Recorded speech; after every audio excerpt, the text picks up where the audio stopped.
Okay, I'm going to read to you 1 Samuel 4. New International Version.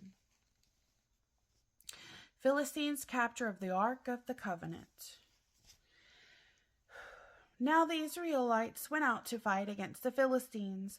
The Israelites camped at Ebenezer, and the Philistines at Aphek. The Philistines deployed their forces to meet Israel, and as the battle spread, Israel was defeated by the Philistines, who killed about 4,000 of them on the battlefield. When the soldiers returned to camp, the elders of Israel asked, "Why did the Lord bring defeat on us today before the Philistines? Let us bring the ark of the Lord's covenant from Shiloh, so that he may go with us and save us from the hand of our enemies." So the people sent men to Shiloh, and they brought back the ark of the covenant of the Lord Almighty, who is enthroned between the cherubim. And Eli's 2 sons, Hophni and Phinehas, were there with the ark of the covenant of God. When the ark of the Lord's covenant came into the camp, all Israel raised such a great shout that the ground shook. Hearing the uproar, the Philistines asked, What's all this shouting in the Hebrew camp? When they learned that the ark of the Lord had come into the camp, the Philistines were afraid. "A god has come into the camp," they said. "Oh no, nothing like this has happened before. We're doomed. Who will deliver us from the hand of these mighty gods? They are the gods who struck the Egyptians with all kinds of plagues in the wilderness. Be strong, Philistines. Be men, or you will be subjected to the Hebrews as they have been to you. Be men and fight." So the Philistines fought, and the Israelites were defeated, and every man fled to his tent. The slaughter was very great. Israel lost 30,000 foot soldiers. The ark of God was captured, and Eli's 2 sons, Hophni and Phinehas, died. Eli's death.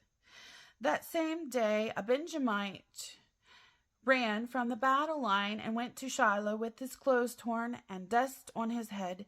When he arrived, there was Eli sitting on his chair by the side of the road, watching, because his heart feared for the ark of God.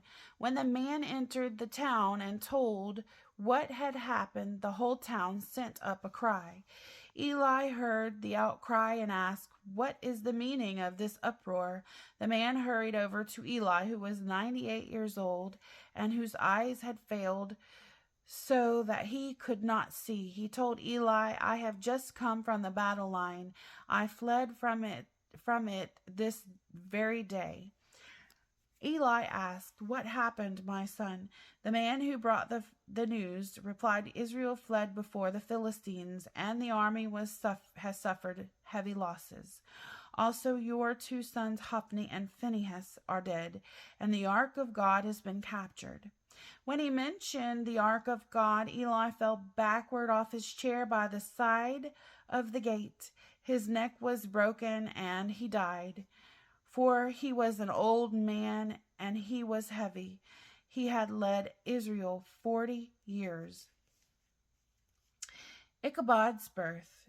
His daughter-in-law, the wife of Phinehas, was pregnant and near the time of delivery. When she heard the news that the ark of God had been captured and that her father-in-law and her husband were dead, she went into labor and gave birth, but was overcome by her labor pains.